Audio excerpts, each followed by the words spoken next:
நண்பர்களே, நம்மளது பார்த்தீங்கன்னா, கண் அப்படியே அந்த நேச்சுரலா உயிரோட்டமா இருக்கு பாருங்க. நம்ம கருவிழி எப்படி இருக்கோ அதே மாரி இருக்கும். ஃபினிஷிங் பார்த்தீங்களா?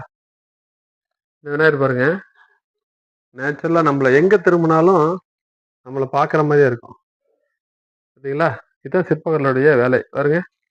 நம்ம எங்க பார்த்தாலும் நம்மளே பார்க்குதா? பாருங்க. நம்மளே பார்ப்பாரு.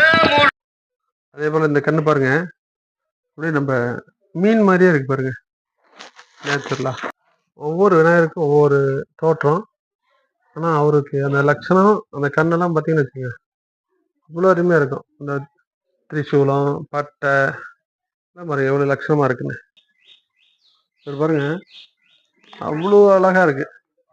இந்த கருவிழி பாருங்க. மெயினா நம்ம சிற்பக்கலைல என்னன்னா, நீங்க எங்க பார்த்தீங்கனாலும் விநாயகர் நம்மள பார்க்கும். அதுதான் நம்மளுடைய வேலைப்பாடே. பாருங்க, முக லட்சணம் எவ்வளோ அற்புதமா இருக்கு பாருங்க. ஓகே, வணக்கம்.